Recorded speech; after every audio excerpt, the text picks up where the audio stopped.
Your station, 101 FM, with Saturday Sports Scene.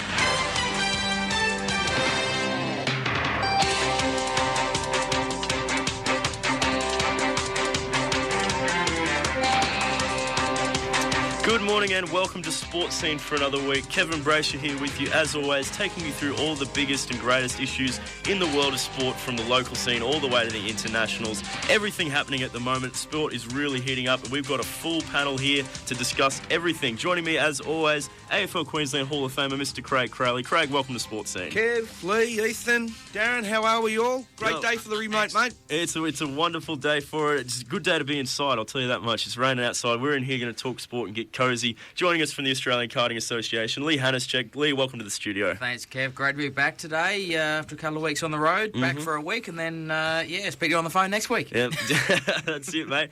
We're very glad to have you while you are in town. Mr. Ethan James from the QRL is also here with us in studio. Ethan, welcome to the show again. Good to be here, Kev. Nice and cosy in here today. It is nice and cosy. That's a good thing. A bit of body heat with this many people in the studio. Also joining us, Mr. Darren Madigan, the founding father of Sports Scene. Darren, welcome to the show.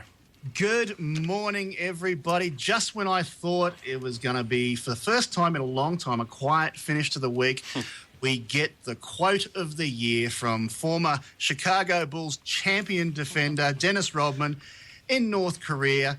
He's met his new best friend, Kim Jong-un, and reckons he's an awesome kid. I think that goes beyond quote of the year, mate. That's probably the most random thing I've ever heard, is Dennis Rodman hanging out with Kim Jong-un. That's I can't even express how weird that is. That's very strange. It's even weirder that Darren has searched for that and found that. Well, it's incredible. Just to top it off beautifully, it was all about a game being played between a North Korean side and a US team with some Harlem Globetrotters in it, and it finished in a beautiful, lovely, peaceful 110-all draw. I don't even know how to respond to that. That's it's one of the strangest things I've ever heard. Overnight scores. Interesting way to start the show, that one. Nice colourful start. We'll start with the Super 15. There were 3 games overnight in the Super 15. Plenty of rugby. The Blues, 34-15 over the Crusaders. They held the Crusaders trialless. Terrific start of the season for the Blues. It's 2 wins, 2 bonus points there. Looking outstanding. The team who finished dead last year. So Blues fans, plenty to cheer about so far this year. The Waratahs opened their account as well overnight, 31-26 over the Rebels. Strong second half performance by them. Israel Folau finally showed a little bit. He had a hand in a couple of tries there. But yeah, the Waratahs, good performance in that second half. And the Reds, they just about did everything they could to lose that game last night against the Hurricanes in that last 10-15 minutes. They were turning over ball left, right and centre, but somehow they held on to win 18-12. That's the first time they've beaten the Hurricanes since 2007, so a bit of a hoodoo breaker there for the Queensland Reds. Good win for them in the end, but gee, they did it the hard way. In the NAB Cup, the Western Bulldogs, talk about doing it the hard way, they broke an 11-game losing streak last night, 75-74 over the Hawthorn Hawks. That's 110-6-288, of course, including the super goals. Craig, I don't know if you saw any of that, but Bulldogs fans got to be a bit happier this morning, finally breaking that losing streak, even if it is just the NAB Cup. Yeah, look, you can't get misled by it. Hawthorn did have a lot of players out. But, the thing that firstly caught my eye was their strip. Like, primarily a blue strip, the Western Bulldogs, all red, just stood out and knocked you around. So maybe that might be the recipe, I don't know. Yes, and Hawthorn wearing one of their funny strips again, although it's better than some of the ones they've had in the past. That's all part and parcel of the NAB Cup, though, isn't it? Funny strips. All part and parcel of selling more merchandise, really. Well, it is. That's basically what it comes down to. But it was good to see him have a win. That's the most important thing. That's it. Last night, also the first race of the Dunlop Series for this year. It was won by a local boy, Ipswich's Ash Walsh. He won the race. There was also some other bloke who raced in it, Lee. I don't know if you heard. Yeah, some other bloke, 2-time world card champion or something, I think he is. Casey someone? Casey someone. Yeah. Rings a bell. Stoner, that's him, Stoner. That's one. Right. The whole media's talked about Stoner crashing out on lap 12, but he had a puncture and crashed out on lap 12. It's a learning experience for him, but the big news for the local people is Ash Walsh getting a crack at the Dunlop Series. He's raced overseas for a couple of years, come back here and got the call up with Matt Stone Motorsport, and it's a great win for Ash ahead of another local boy, Chaz Mostert, who grew up around this area and finished second to Ash. So that's Queenslanders 1-2. It's terrific to see. When's the next race? So the next race today? The next race is today for those guys. It'll be about midday, I think, or just before. Will be their second race, and they'll be done for the weekend. So yeah, great to see the Queenslanders shining strong and the young guns, putting in a good effort. Exactly right. We'll talk about all the motorsport in the second hour of the show. Plenty to talk about, of course, with the Clipsal 500 this weekend. In the NBL, the New Zealand Breakers made it 13 in a row, 104-79 over the Adelaide 36ers. They're just unstoppable at the moment, the Breakers. Cedric Jackson picking up 18 points was the main man for him. And the Cairns Taipans getting up 78-72 over the Perth Wildcats. Cam Glidden picking up 26 points and 6 rebounds. He was well and truly the star. Quick look at the NBL ladder in the 21st round they're up to here now. We've got the New Zealand Breakers, Perth, Melbourne, Wollongong, Sydney, Cairns, Townsville, and Adelaide down the bottom, I'm sorry to say. Lee, Darren, we've got some tennis results from overnight. Indeed, we do. Just on top of that, though, since we're on basketball, the girls play the preliminary final tomorrow. Dandenong host the Townsville Fire, and the winner of that match will play in next weekend's grand final against Bendigo. As far as the tennis is concerned, ATP Tour events all around the place at the moment, but some select quarterfinals here with the Acapulco in Mexico. Rafa Nadal beat Maya 6-1, 7-5. Not convinced that he's come back at all yet. He's playing on one leg at the moment. You've got to wonder how long it's going to last. As far as sorry? He's got a decent hop with one leg. Yeah, he's doing all right. He's winning matches, but gee, how long can he last like that? I mean, he's obviously in pain, and if you've seen footage of it, it's not looking good. But if we look at Delray Beach, Tommy Haas defeated Dodge in 3 sets, 6-1 in the third. Gulbis defeated Manos de la Nava 6-1, 6-4.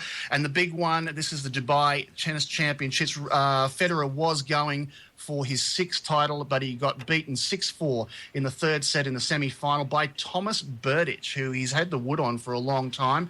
That means Djokovic, who defeated Juan Martin Del Potro in straight sets, will be going for his 4th title in that as well. As far as the girls are concerned at the moment, we have Ipswich's Ashley Barty playing in Brazil at the moment. She got beaten 2-0 by Anastasia Pavlyuchenkova in the Malaysian Open there in the quarterfinals. But making the quarterfinals of the WTA event is a good progression for her. She's still so very, very young. Also in Mexico, that's a dual event with the men. Elise Cornet has won her match. Espinozosa, Sarah Irani, who's seeded number 1 for the tournament, is through, and so is Carla Suarez Navarro. So most of the names in that tournament have made it through to the end there. Far as golf is concerned at the moment, we do have tournaments going on in both the men's and the women's. Palm Beach Gardens, the $6 million tournament. You win, you pick up a cool $1 million in Florida. Luke Guthrie currently leading after a 63 in the second round. He's 9 under. Jeff Ogilvie tied for 4th at the moment. Cameron Percy tied for 24th, your 2 best Australians. And the LPGA Tour at the moment, Stacey Lewis playing in Singapore is leading the tournament after a second round 66, 11 under, and the best Australian is Kari Webb, tied for 28th at the moment after a couple of 71s. Thank you very much for that, Darren. We've got a stacked show for you today. The opening round of the Queensland Champions Cup in the netball, I am talking there. We're going to go through that, as well as the ANZ Championship pre-season. We'll take you through that in the second hour. Darren he's all over all of that for us. We also got cricket, we got motorsport, we got A-League football. That's all in the second hour. In the first hour, though, we're going to talk the NRL, the AFL, the Super 15, stacked show. If you want to get involved with Sports Scene, you want to have your opinions heard or anything else like that, send us a text message on 0429 506 704. That's 0429 506 704. If you want to get in touch with us through social media, get us on Facebook, like us on Facebook, facebook.com/sportscene, that's SPORTZSCENE, or youtube.com/sportscene as well, SPORTZSCENE. Stay with us after the break. We're going to start talking some rugby league, and there's been a big story this week. I'm, of course, talking about Ben Barber. We're all over that. We'll talk you through that just after this short break. Whether you're 55 or 85, Jetta Gardens offers a perfect place to spend your retirement. Set in 64 acres of scenic parklands, Jetta Gardens Bethania has everything in one location. Their resort-style villas and lovely apartment units are designed and operated with facilities and activities catering to every aspect of residents' needs and well-being. Secure the lifestyle you've always wanted. Call Cindy at our sponsor on 0412 35556 or visit jettagardens.com. Severe weather is a constant threat to homes in Queensland and a constant help through it all. Queensland's army of SES volunteers. 132500 is now the only phone number you need for the SES during storms and floods. It'll put you in contact with the SES no matter where you are in Queensland. Store the number in your phone now, because when things get frantic, it's comforting to know the SES is only a call away when you dial 132500. 101 FM.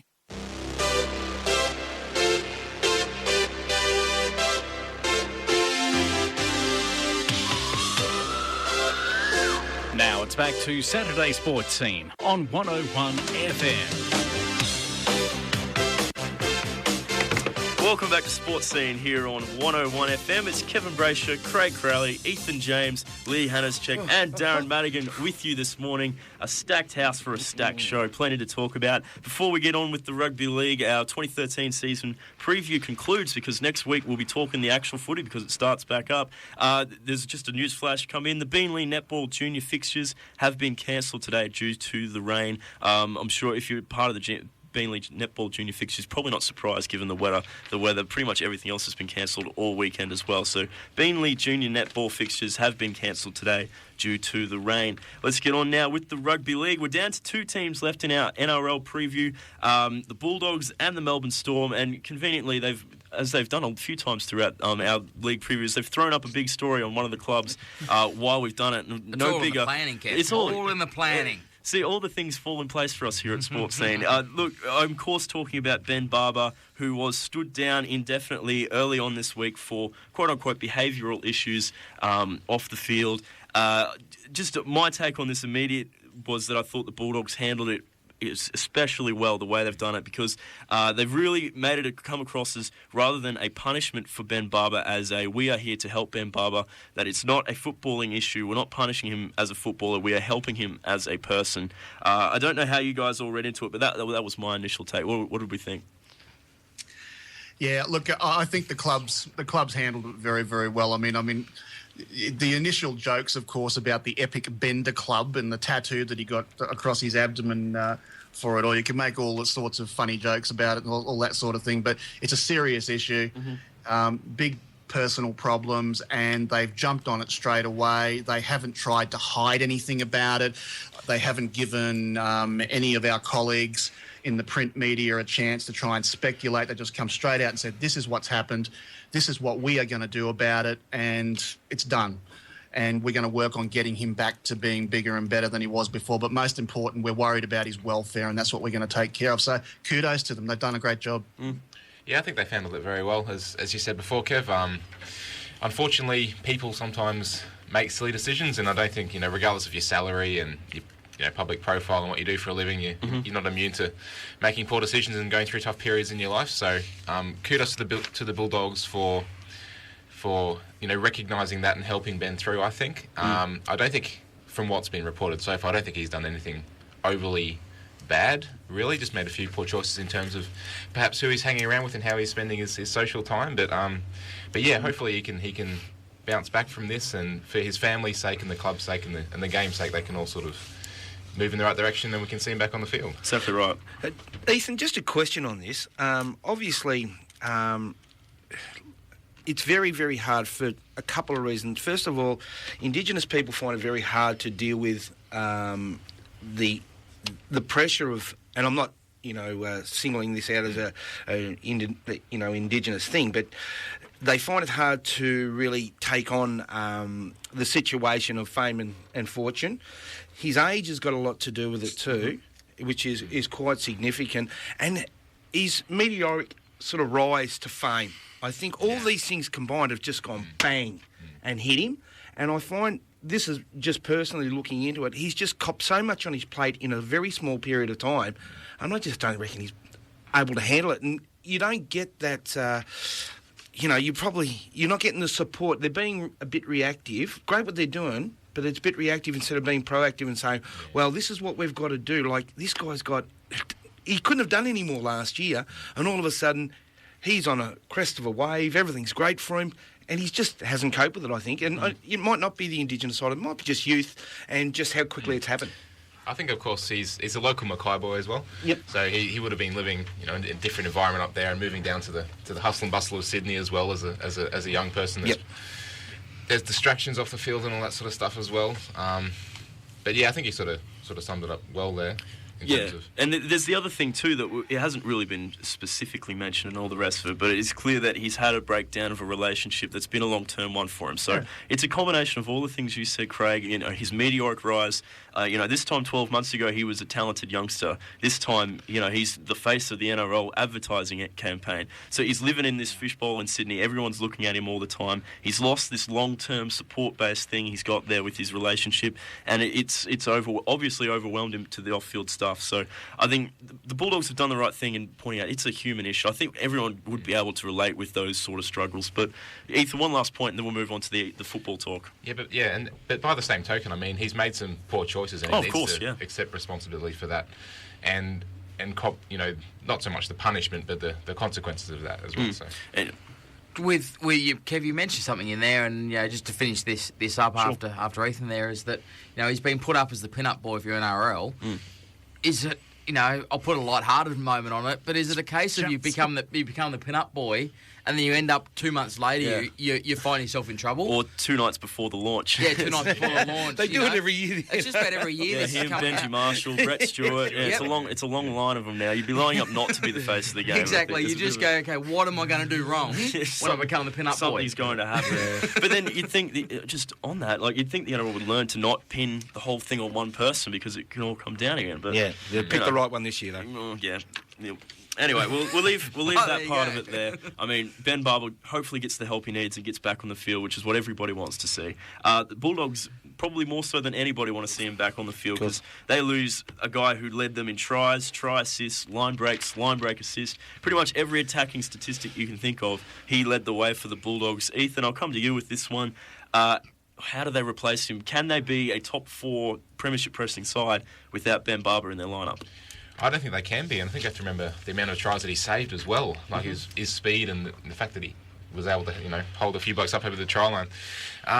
But yeah, without him, he did so much for them on his own back, really. Yeah. And it remains to be seen who they're going to shift into fullback to start the year. Perhaps someone like Mitch Brown or Kristen Inu might switch back there, but they definitely know Ben Barber. How do you see him going? The thing with the Bulldogs is that they didn't have a dominant playmaker that was creating lots of things for him. Even guys like Michael Ennis didn't have many try assists last year. Chris Keating and Josh Reynolds in the halves didn't create a lot. It was coming from guys like Pritchard and Cassiano and James Graham, and then Ben Barber was the weapon on the end of that. And you've got to remember, they don't have James Graham for the first 8 weeks of the premiership either because of his suspension for trying to bite Billy Slater's ear off in the grand final. But he only wanted a snack, though. But the thing with the Bulldogs now, they lose so much of that strike power that they had last year that made them so hard to defend against because Barber could pop up anywhere outside of these guys. So to lose him is a huge deal. It's a huge deal. And they really need to, I think, Trent Hodgkinson's coming back from injury this year. If he can step up and be a dominant halfback, maybe they can fill that void. But to lose Ben Barber, it's the same as the Cowboys losing Jonathan Thurston. It's the same sort of impact because he is their attacking guy. It's bigger than Thurston. I think it's bigger too, yeah. But yeah, arguably, absolutely, because he was a huge reason that they made that grand final last year. But the one thing, a positive for the Bulldogs is that they got a guy by the name of Tony Williams coming into the side this year. And you look at that back row they've got now, it's Frank Pritchard, Tony Williams and Greg Eastwood. Possibly the biggest, most powerful, most creative back row in the comp. And that's the way they play a lot of their footy through, is those guys on the edges. So perhaps if they can adjust it, and Des Hasler is a very, very smart, proven coach, as we've seen before, perhaps they can shift around it and go with Ben Barber. Depending on how long he's out, I don't think they're a top 4 side without Ben Barber. Yeah, I can see them sort of grafting their way through maybe half a season and then hoping Ben Barber's in some sort of shape to come back. Right. But yeah, I think the other key for them, is Hasler as coach. In his time at Manly, he sort of thrives on the crisis sometimes, Des, and he can he can keep it cool, can't he? And reflect well under the radar, and you can tell he's sort of he'd bring them all together, exactly, and give them a challenge, and they'd have a lot to prove that they can play and can win without Ben Barber. So I don't think we should underestimate that either. And they've got some talented players in their team, with or without Ben at the back. Okay, before we move on to the Melbourne Storm, Craig. Just quickly, Kevin. Obviously, last year the Bulldogs had a great year, becoming runners-up. Obviously, not getting the on the goal, but you've just touched on pretty significant points here. In purely and simply, they didn't have the playmakers, and you're without Ben Barber. Yep. Geez, it's a credit to them to go so far as what they did last year. If they can pick up that sort of the playmaker role and get a little bit more activity through your halves. Geez, they've got to be a power if they can do it, but who's to do it? I think that's why Des Hasler deserves so much credit for what he did with them last year, because he came into a side and saw, okay, I don't have this dominant playmaker like a Jonathan Thurston or a Cameron Smith or a Cooper Cronk that's going to orchestrate everything. I need to adjust the game plan, and he brought in this forward game where, the short passing between the forwards and all the rest, and he played a different style. Rather than trying to make something that he didn't have, he used the strengths that he did have. So I would say Des Hasler, as we say, is a very, very smart coach. He will have something up his sleeve, I'm sure. Whether it's the same, it's hard to see them being as dangerous in attack without Ben Barber in that side, and without James Graham as well. I think he's a big loss too. So, I think it comes down to how long Ben Barber's out for until he comes back. But Bulldogs will be there or thereabouts regardless, I think, because they'll play a very tough brand of football. They'll be tough to beat. We'll move on to the Melbourne Storm now here on SportzScene. It's 27 minutes past 8. We're going to push on a little bit after the first break and continue talking the Rugby League. But Kevin Braysher, Craig Crowley, Ethan James, Lee Hanatschek, Darren Madigan, all with you. We're going to go on to the premiers from last year, the Melbourne Storm. I just want to read out a quote Billy Slater said in an interview in the last couple of weeks. I think pretty much sums up the attitude of the Melbourne Storm and why they are so good. He said, "The day you think you can't improve or can't get any better is probably the day you hang them up."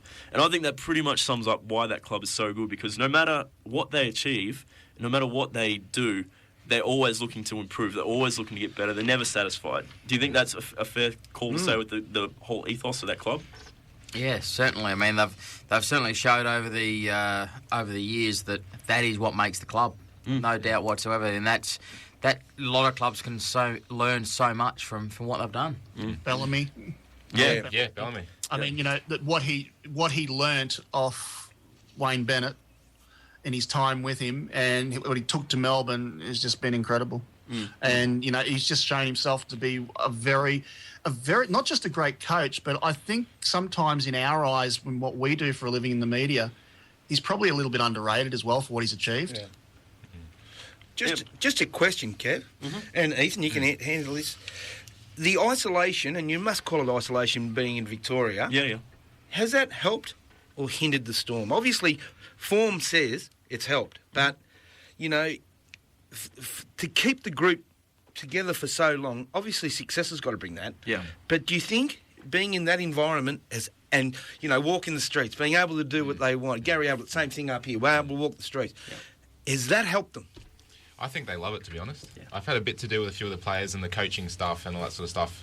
And, you can tell that as soon as they get to football training, they're switched on, 110% on that. But as soon as they walk away, they're regular Joe citizens, really, and they're not pestered by the constant, attention from the public and the media and all that sort of stuff, so they can live a relatively sort of normal life. Yeah. Right. And there doesn't seem to be the distractions that there is in Sydney. Like, you look at Sydney, I'm not picking on, but just as an example, Mitchell Pearce seemed to be more in the Sydney Confidential part of the paper than he was in the back pages of the sport thing. So there's a lot more, and there's constant attention on these guys in Sydney. And I imagine for the AFL players in Sydney, it's the same sort of thing. So I think it helps them, and the fact that is the focus of that club is that they're so focused on everything they do. It allows them to do that, and it plays into it all.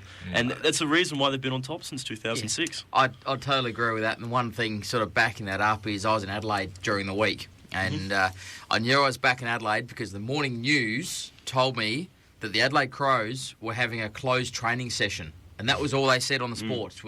There was a couple other things about overnight scores. Right. And then Adelaide go, one day was the Adelaide Crows having a closed training session. The next day was a Port Adelaide having a training session. And I'm like, I'm back in Adelaide because we're telling the whole world what's going on with our two football teams. That's it. But we've got to go to a break there, guys. When we come back, we'll wrap up our Melbourne Storm and NRL conversation. Stay with us. Happy birthday to you. Oh, was it your birthday, mate? No. One of my friends thinks he got food poisoning because he didn't wash his hands properly. Jeez, he was crook. So now I'm washing my hands well with soap and drying them thoroughly to get rid of nasty bugs on my hands that can lead to nasty bugs in my food. Yeah, great. But what's with the singing? Oh, yeah. If you wash your hands with soap and water for as long as it takes to sing Happy Birthday, you've got it covered. Bye. Happy birthday to you. A message from the Food Safety Information Council. Eurovision is coming to town in March. Beanley Theatre Group has 12 European countries ready to win your vote in the funniest show of 2013. Eurobeat, almost Eurovision. Get your tickets quick and see everything you love and hate about the world's most famous singing competition, and then wave your flags and cast your votes to help decide the winner. Tickets are on sale for $25 via beanleytheatregroup.com. Hi, I'm Nikki Buckley with a tip on how you can support Coast Care. Now, when boating, use biodegradable oil in your two-stroke engine whenever possible and always anchor securely in a sandy space. The reefs and seagrass beds can be damaged when anchors are allowed to shift. For more coastline information, call 1800 603 772. 101 FM.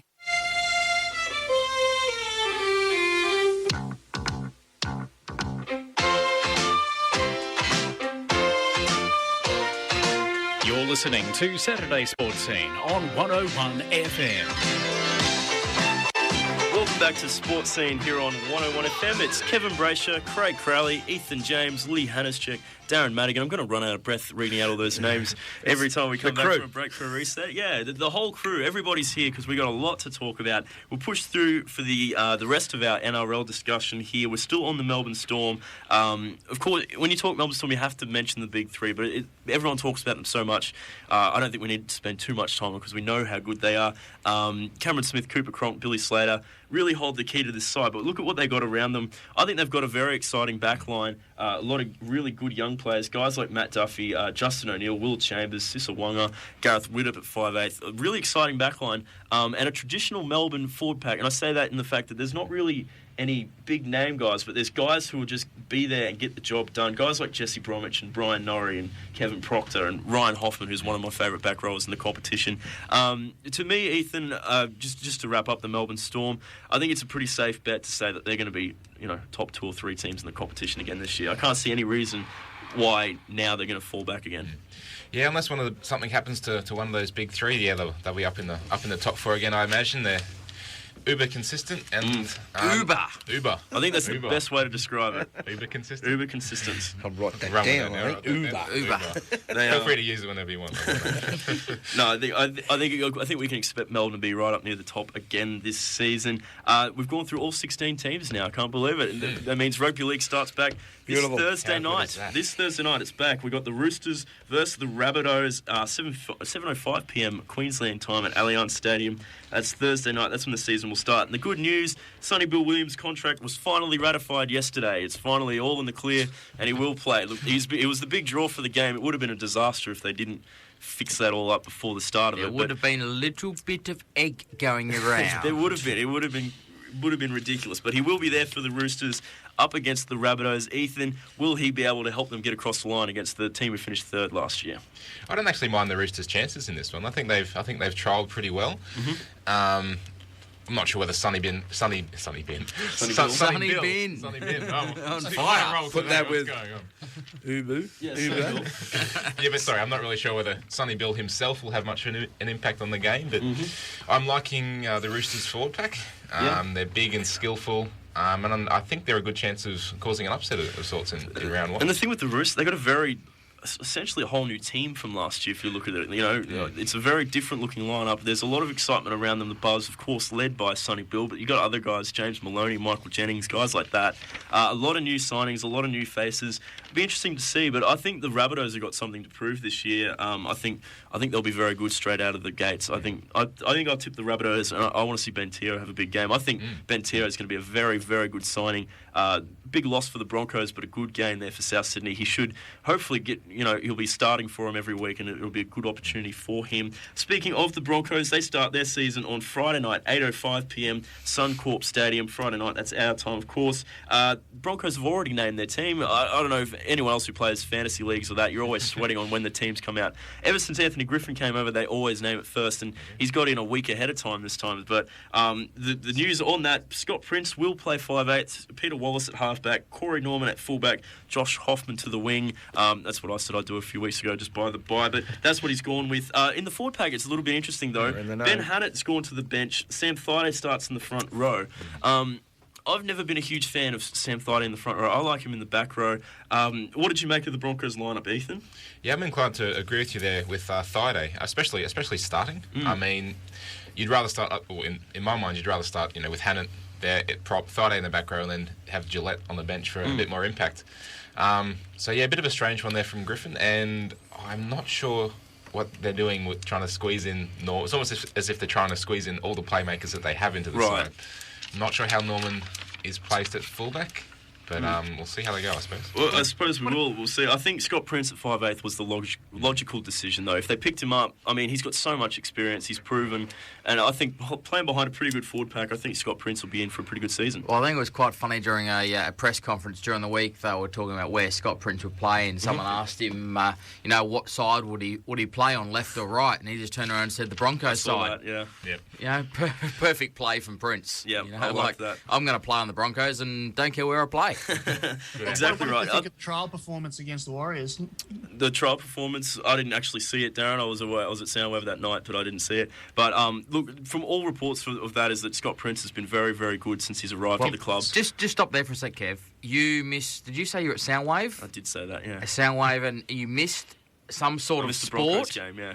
Kev. And you're running the show. You only know one side. You only know one side of me. The other side of me is music, man. But that's for a whole other side of the conversation. Here you are sitting in your football jumper, shorts, and boots, and you give us that. I'm a closet music fan. Who'd have thought? No, the thing with the Broncos, ever since Scott Prince turned up at the club, all reports are his attitude has been fantastic. He's been there. He has not expected anything. He's working really hard. I think we'll see a whole new lease of life on Scott Prince. If he can stay healthy, I think he'll have a good season. And I'll tip the Broncos in that one at home. Who do you tip, Broncos Manly? A bit of a Broncos fan, so I'll jump on there as well. All right, I thought he was going to sit on the fence then. I really thought you were going to sit on the fence for the first game of the year. We can't have that here at SportzScene. But that'll wrap up the NRL. We'll have heaps more to talk about. As we say, the season starts Thursday and Friday this week. So excited for the return of Rugby League. We'll move on now. You're listening to SportzScene on 101 FM. It's 22 minutes to 9. Kevin Braysher, Craig Crowley, Ethan James, Lee Hanatschek, and Darren Madigan taking you through all the big issues in sport. It's time to talk some AFL. Mr. Craig Crowley, we'll come straight to you with this one. Bang! We got Geelong now. They finished 6th last year as we move forward with our AFL season previews. They were premiers in 07, 09, 2011. Logic says they're due again in 2013, right? Well, it should be up there. We'll look at if there's any repercussions of Mark Thompson's play on with the drug scandal, but I don't think we'll go into that too much. Now, looking at their list, I think they've done quite well. They've picked up some significant players. Obviously, one that affects the Gold Coast is a guy called Josh Caddy, who's a real talent. He wanted to go home last year, and obviously they've got some deals for him, but he's playing for Geelong. They've also picked up Hamish McIntosh from the Kangaroos. Very, very subject to injury, but at the end of the day, if he can get fit, he will be a tremendous asset for him. I was just talking to Ethan before and got him to have a quick Google for me. Interesting to see a young guy called Daniel Menzel. He's 21 years of age. He's going through he's had his third knee reconstruction. At 21. At 21. Wow. I would suggest it would be. I'm not 100% sure, but I think it is. He's obviously gone the radical Lars surgery to see if he can get through. He's up and training at the moment. You'd reckon this was his last throw of the dice, wouldn't you? There wouldn't be much left of the knee. So, look, all good for him. I hope he really does well. Look, Geelong's list, it looks good. It's solid. It's starting to get a little bit more mature. Probably the thing that probably gets me at this stage is how they cope with the losses of David Wojcinski. Obviously, he was in and out of the side, but did have speed in the back half. But obviously, the biggest one, Matthew Scarlett. To fill them shoes, it's going to be a huge effort, and it'll, it's been their Rock of Gibraltar. I was going to ask you about that, actually, Craig. Is there anyone in particular putting their hand up at the moment, or have we just got to wait and see how the season plays out to replace, really an all-time great, Matthew Scarlett? Well, yeah, look, he hasn't been there forever. There was obviously, he had to start a career. And he will, look, they'll find someone. The beauty of the Geelong football side, they have got so many talented backmen that whoever gets a job in the back half will be well supported, and that's probably the most important thing. I think that goes a little bit unheralded. Obviously, Matthew Scarlett, great fullback, but I think the people around him made him a better fullback, if that makes any sense. So, look, it will be a loss, a tremendous loss. He went out with no bells and whistles last year, just sort of, that'll do me, I'm out. But it'll be a hard one. But I think Geelong will be there or thereabouts again, no doubt. Fair enough. Darren, what are you thinking with Geelong this year? More or less what Craig said. I mean, obviously the fullback position is going to be a big one to fill, but Geelong have been uncannily very, very good at that over the past 20, 30 years. You just go back, a number of their fullbacks have been regarded, if not the best in the league, some of the best of all time. Yeah. So they're very, very good at pulling those ones out. Some clubs can do that with some positions. So, I wouldn't be surprised. Geelong, they're always going to be in your 8. The question is whether they'll get the double chance and finish in the 4 this year. I don't see any reason why they can't. Okay. They're just a quality club, and they're always there or thereabouts. And I think, having one of the Scott brothers there coaching them has given them a bit of a breath of fresh air over the last year or two. Mm-hmm. And we've seen that in the results. Yeah, I mean, I think Geelong, like you said there, Darren, will be there or thereabouts. I don't think they'll be in the top 4, like you mentioned. I think they'll be in the bottom half of the 8. Just enough to keep Richmond out of the 8. Yeah. Can I just say, though, they've got to look after Joel Selwood too. He's really got to start. But there are talks about him having to wear a helmet. Because he's just, this business of concussion, it's become an issue in sport with some stories in the media and some stories, I think, on the ABC. I think it was one of their Four Corners things or something coming up. It's important. We're seeing there are some players who probably need to be protected from themselves at times, and even Greg Williams has come out and said that. I mean, he probably needs to be protected from himself, and he's probably going to have to... he's going to have constant, regular scans, but maybe it's time to start putting a helmet on. Yeah, maybe something we can discuss at the shows later on. But I certainly think you've got a valid point there, Craig, with some of the players who are, we've seen several players last year were similar. They had to continually miss 3 or 4 games throughout the year because of that issue. So certainly. So it's a hot topic at the moment. It's a big issue that probably needs a lot more depth than we can give in the time frame we've got today. But it's something that covers across a lot of sports, the head knocks, and of course that's why we don't have shoulder charges in rugby league anymore. But anyway, we'll leave that part of it there. We're all in agreement with Geelong. They'll make the 8. They might probably in the bottom 4 of the 8 though. Is probably the assessment here from SportzScene. We'll talk now. The West Coast Eagles finished last year. They've been a bit of a feel-good story the last couple of years. The West Coast, can they be up near the top again this year? I've got no doubt they will. I reckon they'll go further. Yeah. And the reason being, they had a very young list a couple of years back, and there was a lot of talk about I forgot his name now. How bad's that? Joe Worsfold holding his job, basically but he had a plan in place, and it's come to fruition now, and it's really significant.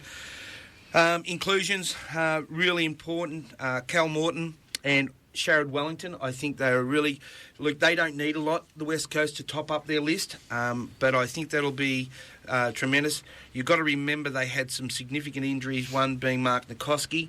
He'll probably come back during the course of the year, hopefully. But the biggest one, and you can call him a recruit if you like, is Mark McCrath. Whoa. Kev, long story with LaCroix. So, it was terrible but the West Coast went so far and so deep last year with him not playing at all. Their major goal kicker, they've lost Quinton Lynch, but to be honest with you, the way they structure their side, I'm not saying it's a bad loss. I just think he can be covered quite easily, and he really to my way of thinking, didn't fit into their structure as well as what Lacroix will. So I think him coming back, they've had no real big losses. And I really believe, Darren, and I don't know what you think about this, I reckon Nick Naitanui will have a breakaway season this year as long as he can keep himself fit and not trying to dunk the basketball in games and possibly doing an injury. I think it's his time to shine, and I reckon this year is going to be it. Absolutely. Hold that thought, Darren. We've got to go to a quick break. We'll come back. We'll finish our discussion on the West Coast Eagles. At the Motorhome Conversion Company, we specialise in designing amazing high-quality motorhomes and camper vans to suit everyone's budget, but will also customise your very own vehicle to suit your personal requirements. This includes solar power installation, awnings and air conditioning, plus we carry a large range of accessories and parts. Your journey starts right here at the Motorhome Conversion Company, 12 Aranda Street, Slacks Creek. Click onto our website, motorhomesoz.com.au. Your station sponsor. Get ready for summer. Call our sponsor Thompson Cooling on 1300 852 869 to have your air conditioner serviced and be assured of clean, efficient and economical air conditioning in your home or office. Thompson Cooling will also design and install a new air conditioning system to suit your requirements. Interest-free finance available.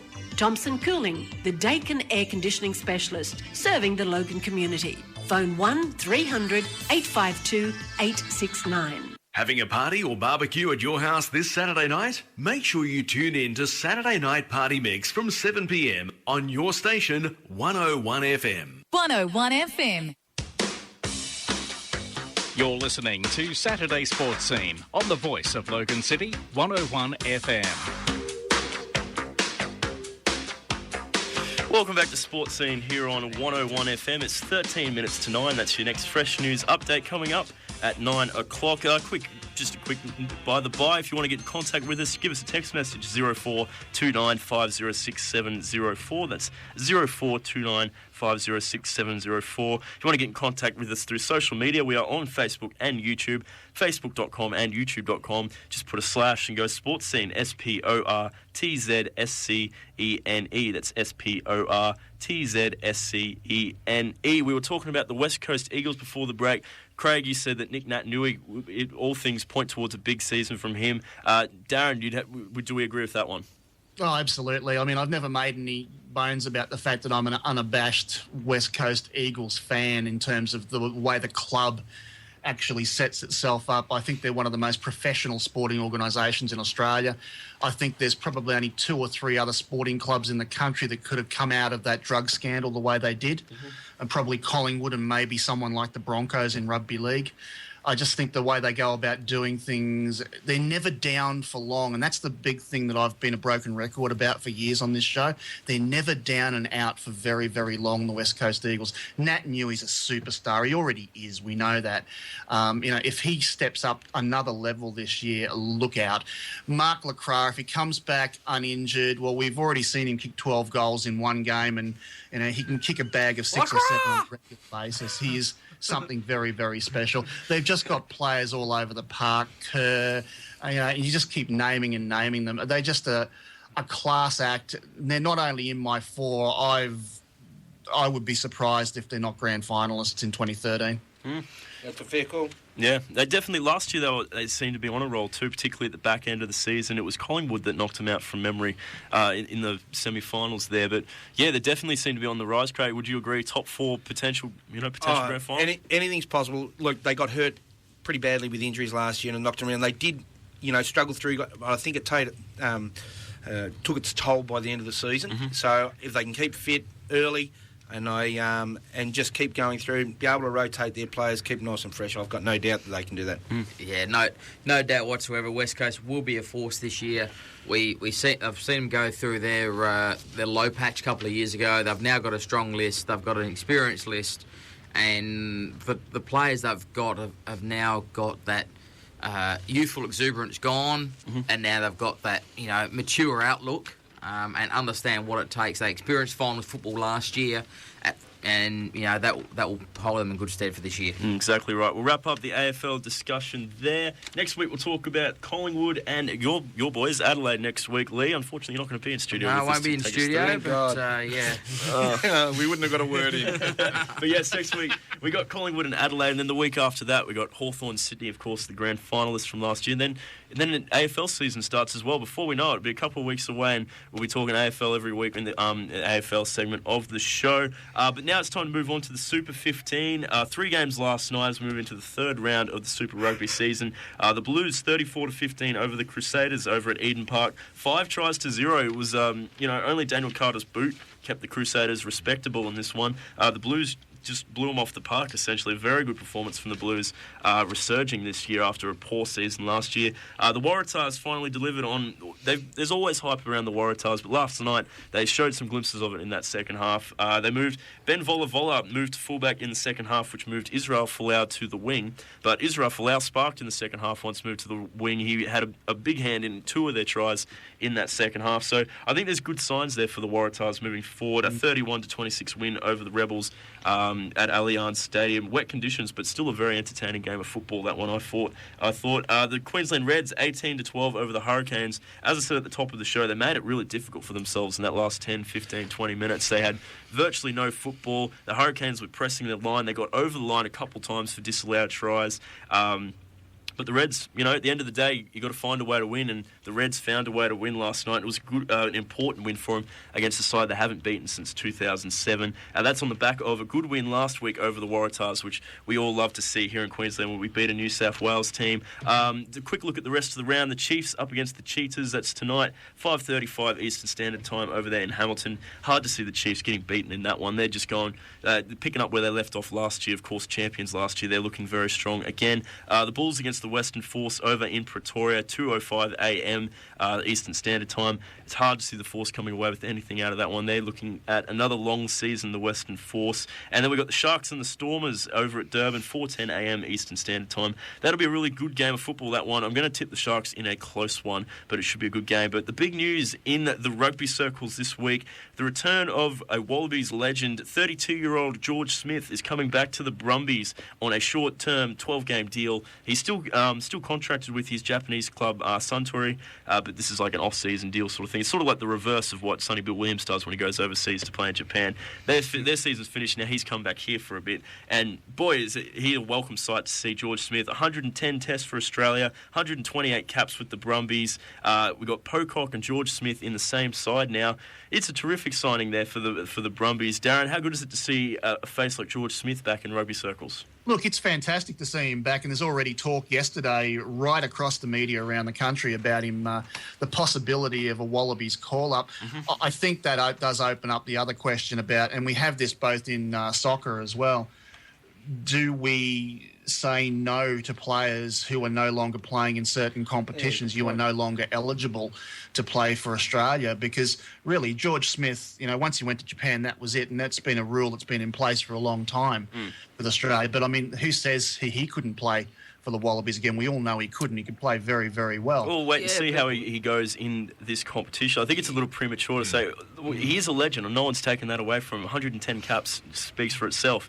But it's a little premature to say, look, he's back now, let's just throw him straight in. It reminds me of last year when Danny Baduras came back. So let's just throw him in the state team. Isn't it a case of that you have to play for the Super 15 club in Australia? Oh, it's always been that, yeah. That's what I was getting. He's met the criteria. He's met the criteria. Yeah, exactly right. Well, he meets the criteria. If he's up to it, I think fair enough, pick him. But at the same time, you look at it, we got David Pocock there, we got guys, Michael Hooper was very good last season.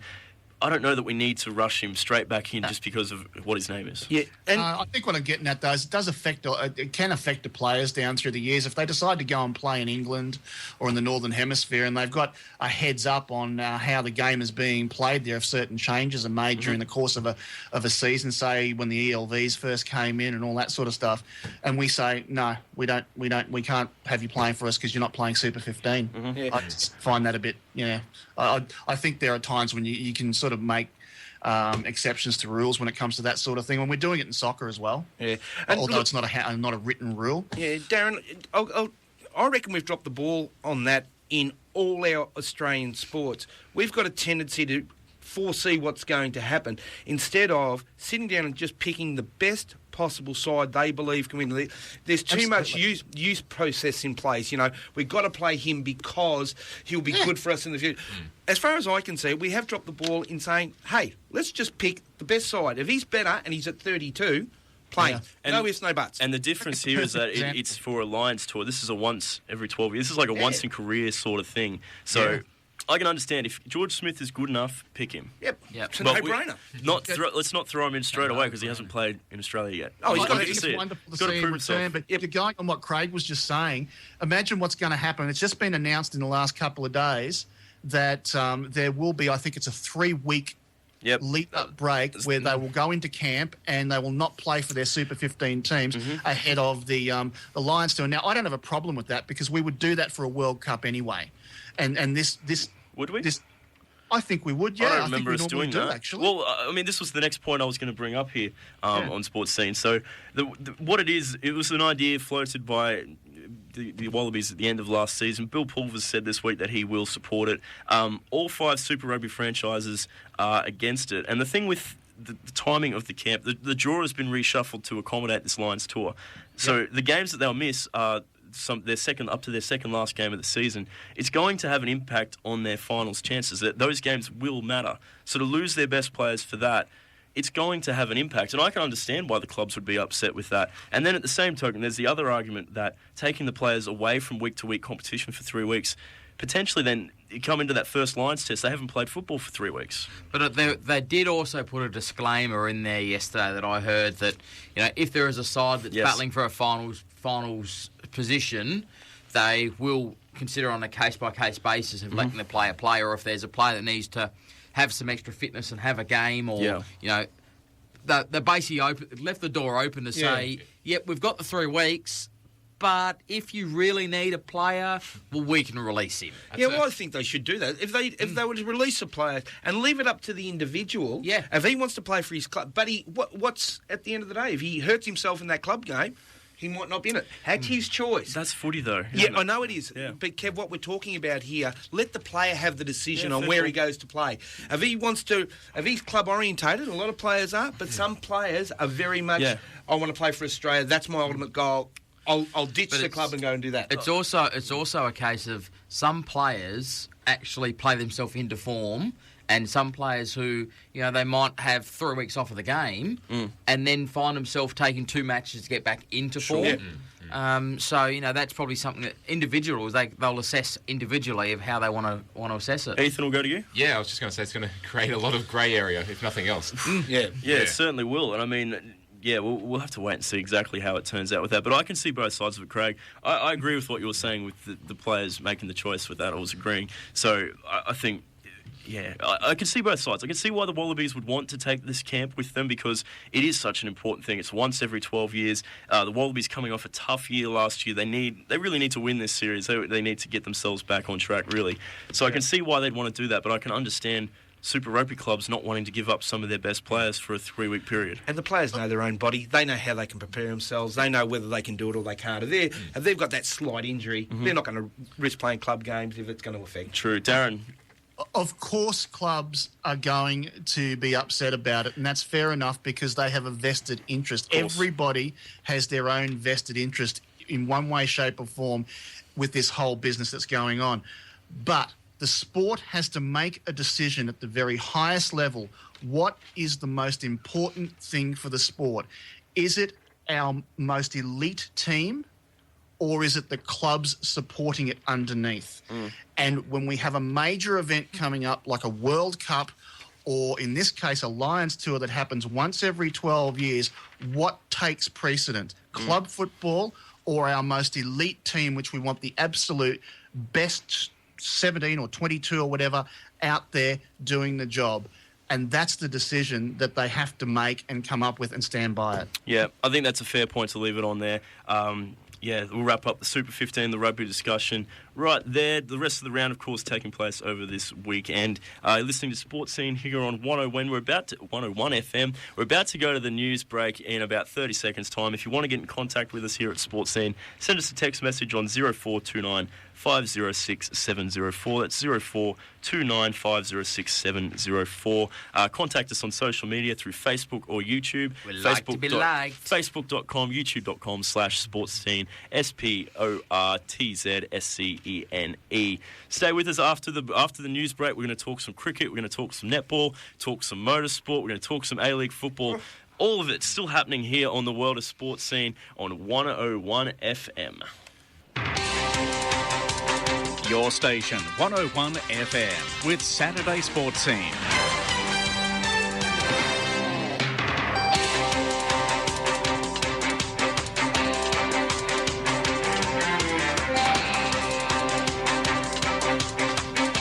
Welcome back to Sports Scene here on 101 FM. It's Kevin Braysher here with you, taking you through all the latest and greatest issues in the world of sport, from the local scene all the way to the international scene. Joining me at the desk this morning, Hall of Famer from the AFL Queensland Hall of Fame, Mr. Craig Crowley, Ethan James from the QRL, Australian Karting Association's Lee Hanatschek, and Sports Scene's founding father, Mr. Darren Madigan. Founding father, yes. I think that's the perfect way to describe it with Darren there, the founding father of Sports Scene. We'll move now to the world of cricket, because the cricket, as I just said before, the cricket's not going to go away this year. It's not going to die. The cricket season will not end. We've got this Indian tour, which is a big deal every time we play India, of course, and then, of course, back-to-back Ashes series. So loads of cricket to talk about throughout the year. We'll stay with it. The first test in Chennai wrapped up during the week, and India, they beat us by 8 wickets on the back of a double century from MS Dhoni, 224. You got Virat Kohli also getting a century in that first innings, but the main destroyer, Ravi Ashwin, picked up 12 for 198. That was his figures for the whole game. All the talk post-match was, why didn't Australia take a second spinner? Nathan Lyon, he got 3 wickets for 215 in the first innings. It was tough going for him. He didn't have any backup, was the thing with it. 215, big effort. Well, the thing with him, he had to bowl a lot of overs. He didn't have a lot of support because Australia went in with so many quicks. I'm not a die-hard cricket fan, but I watch cricket. Mm-hmm. India and spinners. Yes. They go together, don't they? They certainly do. That's what I thought. So we've taken one spinner over there for this tour. How does that work? How are we going to win? Someone tell me. I think that's the question everybody has asked. And as we said, Craig last week said on the show, you had one look at that track. It was going to do nothing but turn. As Ethan said, it looked like a clay court. Clay tennis court. It was just... But the thing is, it doesn't matter how you look at it, they can handle it. Now, I know they play in them conditions. We play on our conditions, but sides can beat us in our conditions. You know, they seem to... Actually, the track seemed to be a lot truer as the game went on. There was a more of an even bounce. Like early, obviously some of the LBWs that the Indians got against the Australian side, they shot, they kept low, the ball gripped and spun, more so than when our spinners... Now, look... Spinner, not spinners. Well, Spinner. we did have a few spinners. We had Dave Warner having a go. Batsman. Yes, but look, at the end of the day, we hung our hats on our bowling in ours. Obviously our pace attack. Now it's done well for us in the past. It just didn't seem to do it this way. But the thing is, you've got to remember the track was keeping low. Yeah. So it doesn't matter if the ball. It wasn't like really spinning and gripping and doing unbelievable things. Even though their spinner did take a lot of wickets, at the end of the day, it's still about bowling in the zone, in the areas that's going to take wickets. And I don't reckon we did. And I reckon. Obviously, the conditions we're not used to yet. That's an excuse for the loss. But at the end of the day, we didn't play the conditions as well as India did, and they know it. Do we bring back Warney? No. Given his T20 form last season, no. I say no. He's over there. He is over there. That is true. Throw him in. Get his green baggy cap back. No. What were your thoughts on the first test, Darren? Oh, gee, I tell you what, there were times when I watched some of the highlights from that pitch. Yes, it was keeping low, but sometimes the ball would explode. Phil Hughes and Michael Clark in particular copped a couple of just unplayable deliveries. It was just amazing, and it can be seen by them opening the bowling with spinners in the second innings as well. Well, they had 90 of their 93 overs in the second inning were bowled by spinners. Yeah, it was just amazing. I mean, 5 for 95 in the second innings is indication. Even Harbhajan, who, not that long ago was thought of his career as being completely over. Right. And next thing you know, he's out there playing for India again. Look, Hyderabad, the second test, I was watching something with Shane Watson yesterday about it, and he seems to feel that his quote was, I think it's the closest thing you're going to see to a one-day Gabba wicket going around. It's a very, very true wicket. So they're not so much expecting to see that sort of thing going on in the second test. But, yeah, look, we got ambushed. Yeah. In a lot of ways. Look, I can follow up too on that news story you just heard in the news break. They are getting Brad Haddon ready to fly across if Matthew Wade can't continue as well. So he is, I mean, it's obvious that he was the next in line, but I just wanted to confirm it. That's all it's in on the internet. But thanks founding father. That's right. Better than being called a cranky old bee. Which was on the short list, by the way. But, yeah, look, I mean, we've got some questions. There are questions to be asked at the top of the order as well. I think we know that. And a certain Ed Cowan is the one that's... He's not the only one, mate. I mean... Don't beat around the bush. He's not the only one there. I mean, Shane Watson is still... I mean, as much as we all love him, he has not been a consistent performer at the top of that order. We got... Michael Clark's really the only consistent performer in that top order. Well, I agree. And Craig hit the nail on the head earlier in the show when he was talking about, picking people for the right role. And I mean, I don't know that we've been doing that all summer. We're trying to groom a side for years to come, but it's not working at the moment. We're just rotating. Yeah. We as we can see, just by the way, Hussey was treated. Is a classic example. I mean, the guy could still go. I mean, we should have kept him in the one day side. And I just, I just don't get what is going on. I don't think anybody understands what's going on with the selection policy in Australian cricket at the moment. I don't think they really. But they only rotate their bowlers, and that's understandable because they've got the workload. The batsmen don't need to be rotated. They need to be sitting there doing the same thing, even though the batsmen, everyone will be saying, and the listeners out there will be saying, let's get him in, let's get him in, let's do that, let's do that. Well, you can't do it. You've got to settle your group. The one positive that came out of that was Enriquez. Yeah, absolutely. Two great innings. Really, he could have got 100 in the second innings, only he got let down by his partners.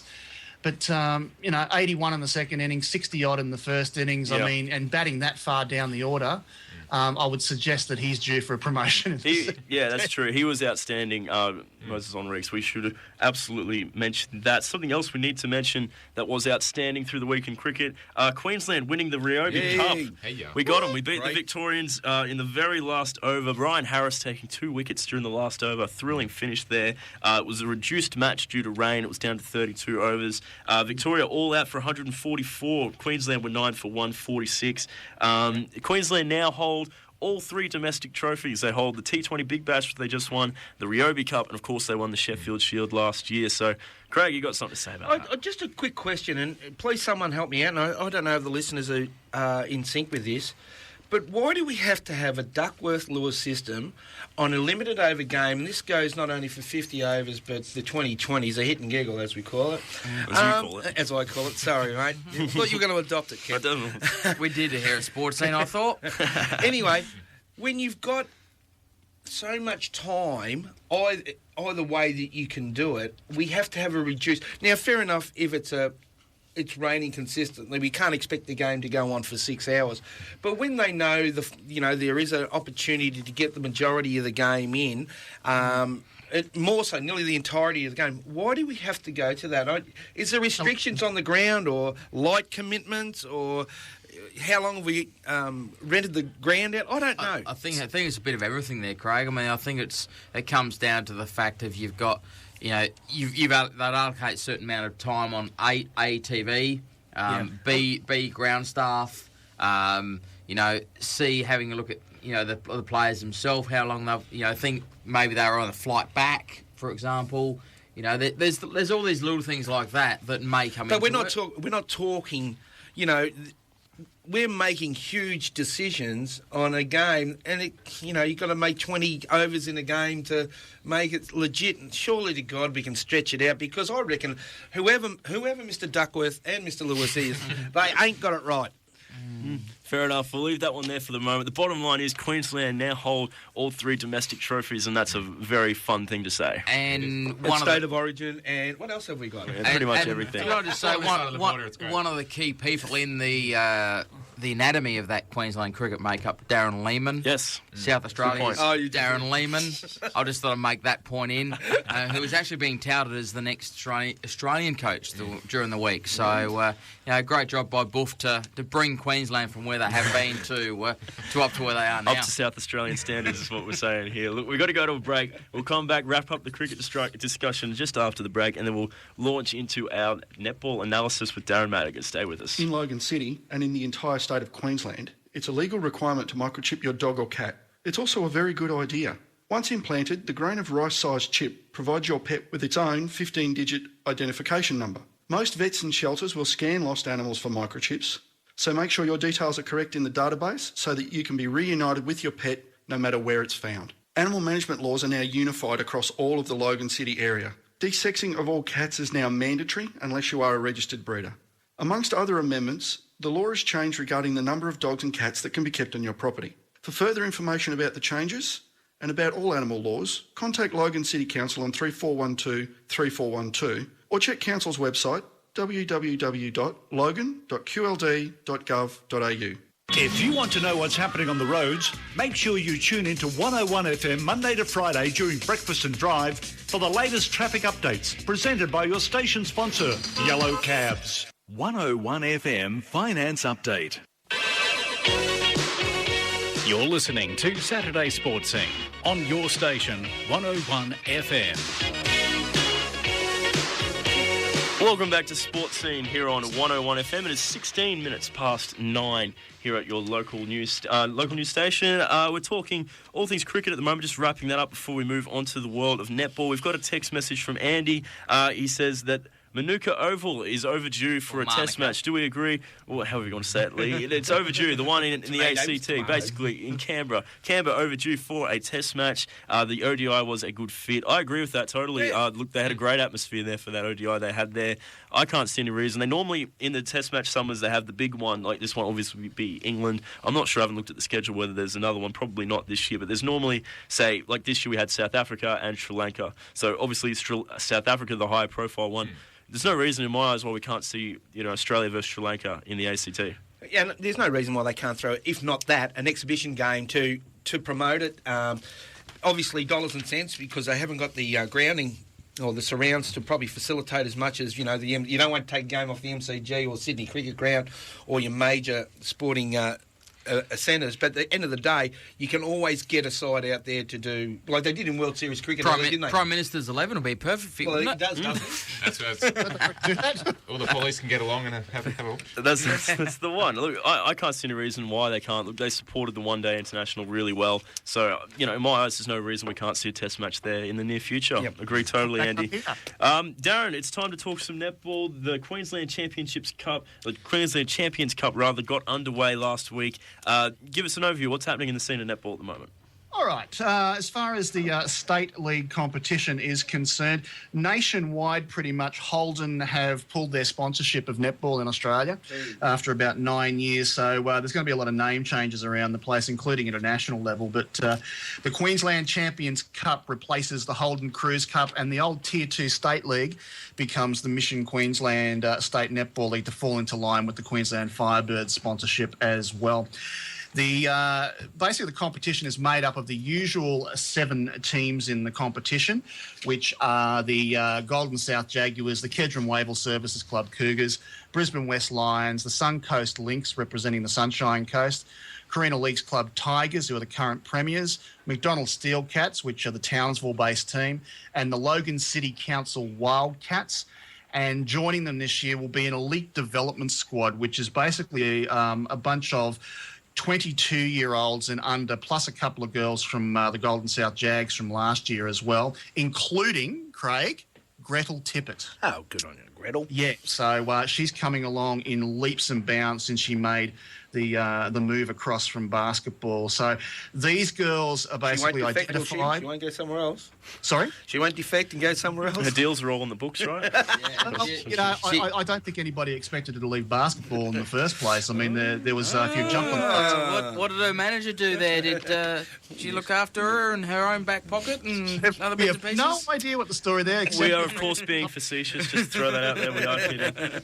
Well, she obviously told me in an interview that she had just become quite sick of it all, and she wanted to move across to another sport, and that was the nuts and bolts of it. And I had no reason to not believe that, and she stuck with it. And she's doing very, very well. She's made numerous state sides, under 21 Queensland side and everything as well. Well, it's true. She has made some waves since coming over last year, hasn't she? She has. She really has. And look, she's come across she's really playing the game well now. I mean, she's got a lot to learn. I mean, she had to learn all sorts of new things. I mean, she didn't have a backboard to shoot in off. She said to me at one stage early on in the piece that she felt like she was shooting air balls a lot of the time because, obviously the ball is a different weight, different size, all that sort of stuff. And, of course, in netball, everything is about all net. There's no obviously shooting off a backboard. No basket, it's net. Yeah, so she had to get it all right. But look, she's doing very well, as are the other girls. Shannon Holmes is well known to that part of the area of southeast Queensland. She's been played across a number of the clubs, including the Jags. But as far as that competition is concerned, before we move on, sorry, Darren, just want to cut in there. Just on this elite development squad here, what exactly is the role of this squad? Will they be playing games? Is it just another thing separate running alongside of it? They won't be eligible for the finals. Basically, it's an identification program to actually, hopefully, see the next crop of Firebirds coming through because, as you know, we haven't done too well when it comes to actually selecting Queenslanders out of the Holden Cruise Cup to play in the Firebirds. I think you said something about this before, Darren. No, I've heard it. So it's been a bugbear of mine for quite a while. Yes. And the Firebirds have sort of let us down on that front. We have Jacinta Mesa doing quite well. And there the Firebirds, which I'll go into shortly, actually played in a pre-season comp which involved 8 of the 10 ANZ championship teams at the top level down in Melbourne last week. And the Firebirds and the Melbourne Vixens were the only undefeated teams that came through in that comp. But I'll go on to that shortly. But as far as the state league is concerned, there's been a lot of changes. This elite development squad won't be eligible for the finals, and they may field Firebirds in their teams when they play each week, like they did this week against the Golden South Jaguars on Wednesday night at Logan Metro, which the Golden South Jags won convincingly. They actually fielded Jacinta Mesa and Nicola Gray from the Firebirds as well. So there'll be a bit of that going on around the place as well. Look, if you love your netball, or if you've never gone and watched a top-level elite game before, it's worth checking out because it is an exciting sport to watch at the top level. It's going to run for about 15 rounds this season. We're already into week 2 this week, and the grand final will be scheduled for the 13th of July at the Logan Metro Centre. As I said before, Mission Foods have become on as a naming rights sponsor for the Queensland State Netball League. We'll cover that next week. I'll go into ins and outs next week. We've been having a lot of problems with Netball Australia and Netball Queensland in terms of their websites and getting information. So next week we'll be getting onto all the coaches and getting their ins and outs and going through it. I can tell you, as far as the East Tigers are concerned, Katie Walker, who is an absolute legend of the game here in Queensland, and she's also married to a well-known rugby league player as well. She's lining up for the Tigers again 3 weeks after giving birth to her 4th child. 3 weeks. 3 weeks. She's just an absolute legend. And Laura Stokes won't be playing for them either at the moment because she's due to give birth pretty much any day. So as far as results are concerned over the past week or so, on round 1 last week, they kicked it off last Wednesday week with the Logan City Council Wildcats going down to the development squad 53-32.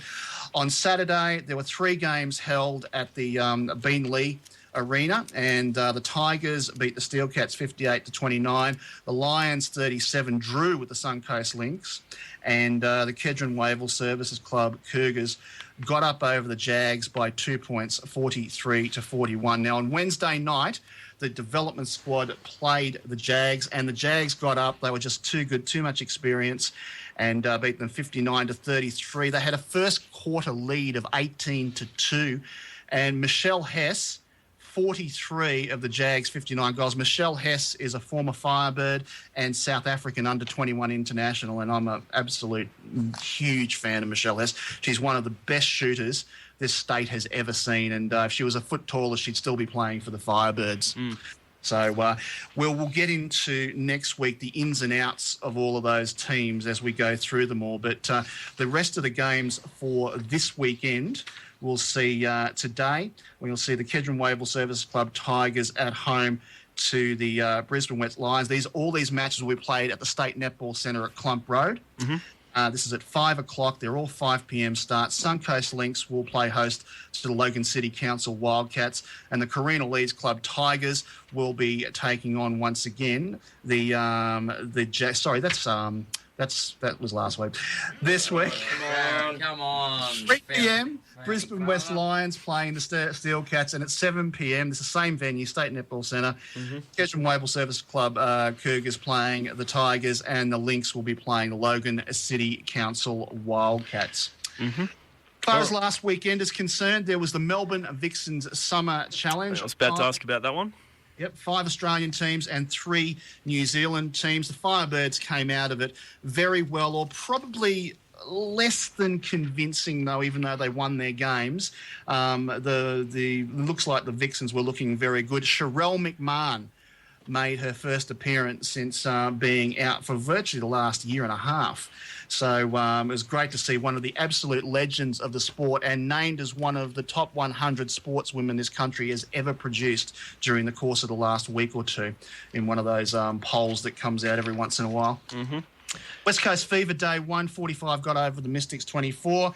Caitlin Bassett shooting at 90%. Some good results from some diamonds there as well through this tournament. Certainly a lot better than we saw over in England earlier a few weeks ago, which was a bit of a worry. New South Wales Swifts 28 went down to the Adelaide Thunderbirds 35. Former Firebird Carla Zawicki there coming on and shooting at 71%. Susan Prattley shooting at 75%. Some of these percentages, though, in some of these later games, you can see the girls were getting tired over playing multiple games over 2 and 3 days. Some of these percentages at 75 and 50% you wouldn't see in a state league game. Queensland Firebirds 30 defeated the Southern Steel from New Zealand by 2 points. New South Wales Swifts also had a win over the New Zealand Tactics 34. On day 2, the Tactics got up over the Mystics 39-25. Southern Steel 36-35 over the Swifts. Queensland Firebirds won by 1 point over the New South Wales Swifts. That doesn't happen too often, so we enjoyed that. Amelia Ann Wells scoring once again 65%. Not great shooting figures. Adelaide Thunderbirds had a win. West Coast Fever also had a 1 point win over the Southern Steel. But it was interesting to see that the Magic didn't come over with Irene Van Dyke and one of the other New Zealand teams as well. So we didn't see them all here, but it was a good idea of how some of the teams are looking as we head into the ANZ Championship in about 3 weeks' time. It's all heating up now, mate. As we say, we'll step up our netball coverage over the next few weeks. That was good stuff today. We're going to go to a quick break now. Stay with us here on SportzScene. When we come back, we got some motorsport to talk with the Clipsal 500 taking place this weekend, so stay with us. Happy birthday to you. Oh, was it your birthday, mate? No. One of my friends thinks he got food poisoning because he didn't wash his hands properly. Jeez, he was crook. So now I'm washing my hands well with soap and drying them thoroughly to get rid of nasty bugs on my hands that can lead to nasty bugs in my food. Yeah, great. But what's with the singing? Oh, yeah. If you wash your hands with soap and water for as long as it takes to sing Happy Birthday, you've got it covered. Bye. Happy birthday to... A message from the Food Safety Information Council. Eurovision is coming to town in March. Beanley Theatre Group has 12 European countries ready to win your vote in the funniest show of 2013. Eurobeat, almost Eurovision. Get your tickets quick and see everything you love and hate about the world's most famous singing competition, and then wave your flags and cast your votes to help decide the winner. Tickets are on sale for $25 via beanleytheatregroup.com. Hi, I'm Nikki Buckley with a tip on how you can support Coast Care. Now, when boating, use biodegradable oil in your two-stroke engine whenever possible and always anchor securely in a sandy space. The reefs and seagrass beds can be damaged when anchors are allowed to shift. For more coastline information, call 1800 603 772. We play the biggest hits and the greatest memories. Logan City's 101 FM.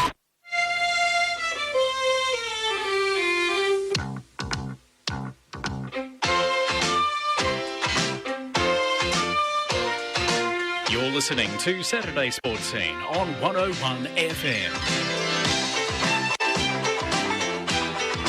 Welcome back to Sports Scene here on 101 FM. It's Kevin Braysher, Craig Crowley, Ethan James, Lee Hanatschek and Darren Madigan with you, talking through all the big issues in sports. Something else that happened during the week, Darren, I'm not sure if you saw this, but of course swimming legend Dawn Fraser has been voted Australia's greatest ever female athlete at an awards ceremony in Canberra. It was decided by a combination of public vote, expert input from fellow athletes and research conducted by advocacy group Sports for Women. Did you see this through the weekend? You know, it's a big discussion to say greatest of all time. It's a huge call, always an opinion thing, but how do you feel about that choice of Dawn Fraser being voted Australia's greatest ever female athlete? I don't have much of a problem with it at all, given that if she hadn't have been picked up, I guess, well, the wrong words, but treated pretty poorly by a bunch of bureaucrats was it Tokyo, I think it was, with the incident with the flag. She probably would have been the only person in history at the time to win 3 gold medals at 3 successive Olympics. I mean, it's really hard to think of anybody who on a world and global stage did what Dawn did. And as far as the girls are concerned, I think the only other person, and I will throw Kari Webb in there, probably our greatest ever golfer, male or female, and also if she hadn't have been up against the East Germans, Raylene Boyle probably would have had 2 sprinting gold medals at 2 Olympics. I tend to think of Lane Beachley as the first one, 7-time world champion of surfing, and I think give it 10, 20 years, Steph Gilmore's going to go past that. She's already got 5. Yeah, but where do you start? Where do you stop? You know, like where it's of all time now. You know, is it another? That's where most football sides give it over the team of the century. Team of the century, because then you can move on from it. But look, for all the reasons, like she's gone through adversities, in the way of the cancer she had. She was a bit of a lad, for want of a better word. She liked to sort of have a bit of fun at the same time. So I think if I had to say why she would have got it, it's because she's an Australian. Like, you know what I mean? Yeah. Like, she typifies what an Australian person is. She's a bit outrageous. She's outspoken. She does everything. She tackles things head on, and I think that's her. Plus, she was brilliant at her sport. Absolutely, I think that's a good point to leave it on. That is a big part of the reason why she is so loved in this country. Time to move now to the world of motorsport. The Clipsal 500 is this weekend, Lee, and a man who's been in a lot of spotlight over the last few weeks and months, Shane van Gisbergen, picked up pole. He's in the news for the right reason. Yes, in the news today for the right reasons. Let's say that one. What about tomorrow?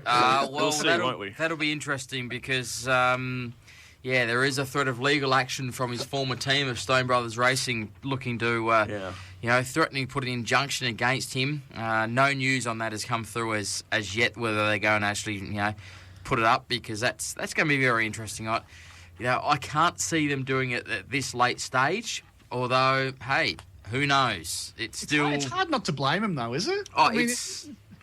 I've got no arguments with that, Darren, because the simple fact is that Stone Brothers Racing, now Erebus Motorsport, did the right thing, and when Shane van Gisbergen came to them and said he's got some personal issues, he's basically fell out of love with the sport, he doesn't want to be there anymore, I want out of my contract. So at that point later, he plonks it on pole. Yeah, so at that point in time, they go, no problem, we've helped you from when he was basically 16, 17. Yeah, they've helped him through a lot of things, and then he comes to them and does that, and says, "Okay, I want out." He told all his team that he want out. All the V8 guys signed a bonnet for him to say, "Mate, all the best. We're supporting you in your issues that you've got at the moment." Oh, gee. goes away and rides some quad bikes and does some drifting over in New Zealand, back in his hometown, and a few months later announces he's back with Techno Autosport. Well, very, very sour taste. Very sour taste. So, you know what? I don't sort of begrudge Stone Brothers for having a grudge against what they did. And they didn't even say you can't drive anyone for the length of the period you signed for us, because you signed for 3 years. They said, okay, basically your release contract, it's my knowledge that the release contract says that he couldn't drive for this year. So he couldn't drive 2013, but for 2014, he could come back once he'd got over his issues and come back and race, no problem. So, then he comes out and puts it on pole for Techno, which is great to see as someone else on pole. That's true. Nothing about that. This car of the future, or car of now, or car of today, or whatever you want to call it, because it's no longer the car of the future, because it's here. The new car, with 28 brand new cars on the grid, everyone's on a pretty level playing field, and he goes and plonks it on pole, which is great news. Mark Winterbottom will start from second place in his Pepsi Max FPR Falcon for the first race of the year today. You know, Jamie Winkup and Craig Lowndes were both up there in the Red Bull Commodores, no surprise. But the big news will be who's going to be there at the checker flag today. Right.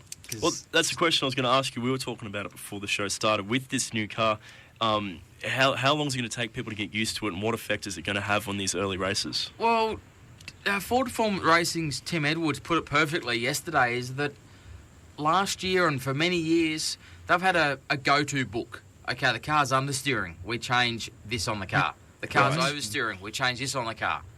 Now, they've basically done, let's say they've done 50 laps in practice over the last couple of days around the Adelaide Street Circuit. They've probably done 50 laps or 80 laps in testing at a couple other venues. So they've probably done a total of, let's say, 200 to 250 laps in these cars. Not a lot of laps. Nowhere near enough laps to understand the car. So they're learning as they go. The team who picks up the quickest and has the most reliable car at the end of the day will win. You will not have to be the fastest car to win these first few races. You need to be able to get on top of the changes you need. There's a raft of changes in these cars. I mean, there's things like the anti-roll bar, which used to be adjustable in the car, gone. The fuel mixture adjusters in the car, where they could turn the fuel mixture up and down and lean it out and save fuel or use more fuel, gone. So there's a few of those little things that you have to be on top of now. It's no longer a case of, we'll just change it as the race goes. You've got to be on top of it at the start. Yeah, I think there's going to be some serious changes in driving styles too, by the looks of things. I've been just watching it yesterday and getting as much of an idea as you can, when you're not actually beside there on the track. There were a couple of things that showed up for me. One was the twitchiness of the cars. They're much more tail happy than they've been in the past. They're turning in a lot better. They're behaving almost like open wheeler cars in that respect, well set up. The other thing too was I noticed the sound, especially of Mark Winterbottom's car on overrun, when you lift off and you come into a corner and let try and maintain that speed through. There was a very different exhaust sound coming out of the car. And that was respective of some of the other Fords as well. So it's some of these cars are the way they've set them up. And remember that it's basically a skin over the same. I'll use the term space frame. I know it's not a space frame, but it's basically a skin over the top. They're all basically the same car in a lot of ways underneath, except for the engine and some other components. Yeah. Darren, you pretty much hit the nail on the head. Like the biggest change in sound you spoke about would be the Mercedes engine. It's got what they call a flat crank, and it's certainly, I heard it for the first time when Erebus Motorsport tested at Queensland Raceway last Friday, I think it was, afternoon, and it sounds like a superbike engine. It is pretty cool to listen to. The cars themselves, you're dead right with the open wheel comparison. Is that a lot of the drivers have said these are real race cars, whereas the old V8 supercars were sedan cars which transformed into race cars, whereas these have been built as if they're a race car. The independent rear suspension will be a big difference in the driving style. I would just about say that you will see James Courtney battling near the front again. giving his driving style. You'll see the likes of Mark Winham, Jamie Whincup still up there. There's guys who have come from that open wheel background and understand the engineering better than others, whereas other drivers have been able to adapt to the older style car. You know, like as I said, I firmly believe that Courtney will be a serious contender for this year's championship. Well, let's just take a quick look at this. I mean, we've got SVG sitting up at the top. We've talked about him a bit. Mark Frosty's sitting there on the front row with him, Mark Winterbottom. Craig Lowndes, third spot. Fabian Coulthard sitting there in fourth. Jamie Whincup, fifth. This is after the top 10 shootout. Jonathan Webb, the other Techno Autosports driver, the teammate to Shane Van Gisbergen, sitting in sixth. Will Davidson in seventh. Alexander Pramat, that's a great result for him, sitting in eighth. James Courtney, as you mentioned, sitting in ninth. And Scott McLaughlin, the last year's winner of the Series 2, Level 2 series, coming through as well. Everyone's saying big things about him yesterday on the coverage as well. So there are some names in there that it's really pleasing to see in the top 10. Yeah, and what's great to see is you've got Scott McLaughlin there in 10th, and a great young kid, known him for a number of years. He is, great family, come from a great background, and moved through the ranks. He's in 10th, and 11th is Scott Pye, who's also making his debut this weekend. Scotty Pye is a South Australian, and if I could have another half an hour about his story and and where he's gone through, he's lucky to actually be walking, let alone driving a race car.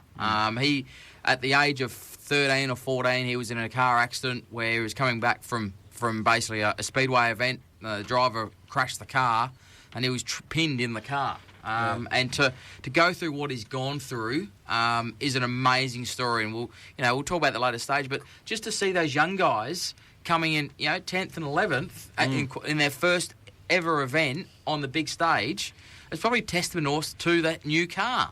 They're now on the even playing field, and the talent's coming through. So, but the big thing's going to be reliability over these next 2 days. I think it's refreshing that we're talking about different drivers, because it felt like last year with the V8s in particular, it was, we're talking about 4 guys for the whole season. So 4, gee, that's generous. Top sort of guys. So it was the same guys, but it's good to see.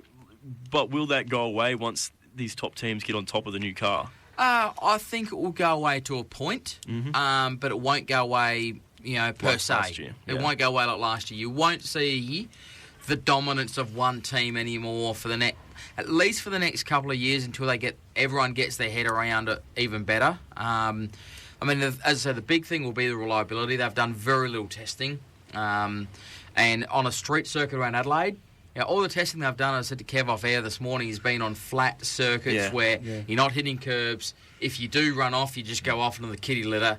Well, I'm sorry, but Adelaide, there ain't no kitty litter. There's a lot of curbs. It's going to be hard on these cars, let alone the drivers, driving these cars. But, time will tell. I think, it's great to see Van Gisbergen up there. I'm not sure. I think by the strategy side of things, Team Vodafone will certainly be on top of the strategy, as they always are. But the one thing is interesting is everything still becomes a fuel race if the safety cars fall in the right spot. Even though you can't adjust it internally, you can manage your fuel. And that's something I've got to really get on top of very early. Bathurst, I think, instead of being a 7 or 8 stop race now with the size of the fuel tanks, it'll be like an 11 pit stop race. Wow. Yeah, wow. That's a lot. A lot more strategy involved. There is so much more strategy involved. Which is good. That's where the teams will come into it, and that's where it becomes more of a team sport. But certainly shaping up as a very interesting V8 Supercars season this year.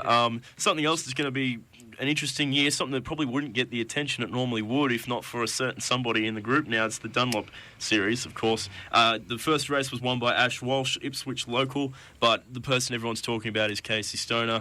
What are your thoughts on the whole situation? I mean, as a motorsport person yourself, it probably irks you a little bit that that's all people talk about, but I guess you understand the media game. See, I understand the media game, so I totally, see where the media have gone with this, and, to have the name of Stoner, it's the same when you had, Wayne Gardner go back and do some races. Everyone focused on Gardner. And that was at the point in time when V8s weren't that popular. And Garden to go back and do that in the Coke car, it was a great thing.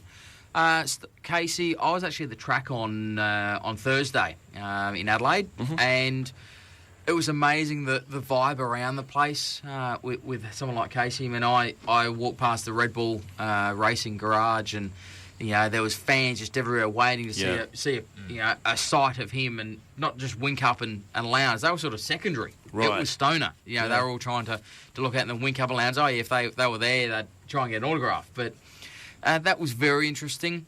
I actually was in the Pepsi Max FPR Cruise pit area when the Dunlop Series was on track on Thursday, and Mark Winwan was sitting there studying not just what the V8, the development series guys were doing, but also what Stoner was doing and how his progress was going. Because that's how much respect he's got in the pit area as well, is people can actually see what he's doing and how he's adapting. And they know that he's got a good team behind him that are actually really making him, develop at a rapid speed. And, that's very interesting. It brings a lot of emphasis on the Dunlop Series. Yeah. There'll be more people watching the race. Yes, it won't be reported all the time in the media. Yeah. But at the same time, is that there'll be people watching the Dunlop Series race now. Yeah. Whereas last year, I mean, unless it was, the reserve grade, let's say Preston Campbell playing for Southport in the second grade. It was good stuff, by the way. Yeah, well, that's a similar sort of thing. Is people go to watch Preston, but they wouldn't go to watch a reserve grade any other time. Right, and that's the bottom line, isn't it? There's more eyes on it because there's a high profile. Everyone's focus will be on him, but there's more eyes on that competition. There's a lot of people waking up this morning who would not have known what the Dunlop Series was a week ago. I could guarantee you that people will go, "What?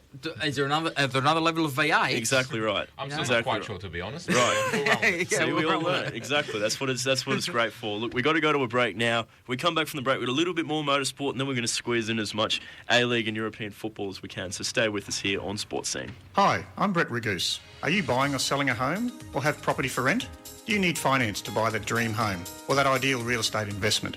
Are you looking for a good property manager to make sure your investment property is being looked after and gets the best return? If so, call your station sponsor, Brett Ragoose & Associates at Macassar Realty. Brett Ragoose & Associates for all your property, investment and real estate needs. Call 55140400.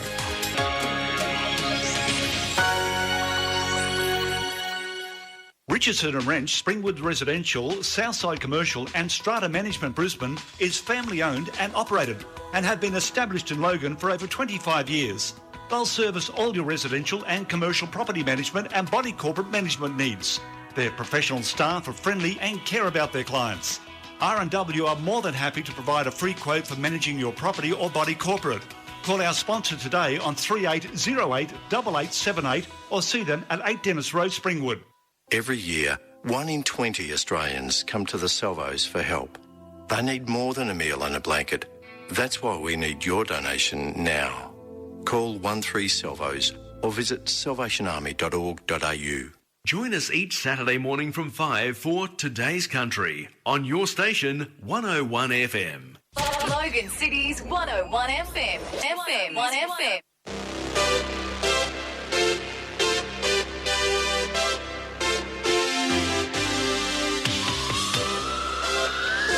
Now it's back to Saturday Sports Scene on 101 FM. Welcome back to Sports Scene here on 101 FM. Only 12 minutes left in the show, 12 minutes to 10. It's flying by a little bit too quickly for my liking. I'd like to stick around, but we're having a good time here on Sports Scene. Kevin Braysher, Craig Crowley, Ethan James, Lee Hanatschek and Darren Madigan. We got another text from Andy during that last segment just on our discussion of greatest ever sportswoman from Australia. He had a good shout. Heather McKay, squash player, 16 consecutive British Open titles between 1962 and 1977. Also the inaugural Women's World Open title in 1979. Very good shout there from Andy. He knows his sport. I'm glad he didn't say Margaret Court. Anyway, good work, Andy. That's a good shout. I like that one a lot, Andy. If you want to text the show, 0429 506 704 0429 506 704. Got a little bit more motorsport before we wrap things up, Lee. Yes, quickly. The morning warm up has been completed in Adelaide, and we're talking about the different names at the front of the field during qualifying, but it's continued through warm-up, which is traditionally just basically an opportunity for drivers to try something different or try their fuel loads and do some fuel stops and some different little bits and pieces which they'll need during the races. And Tony D'Alberto has set the pace in his Team Highflex Commodore, which is actually a Walkinshaw built Commodore, same as a Holden racing team. He was fastest. Dean Fiore for Dodo Insurance Racing, which is Lucas Dumbrell Motorsport, was second fastest. Alexander Pramat was third, ahead of Scott McLaughlin, fourth.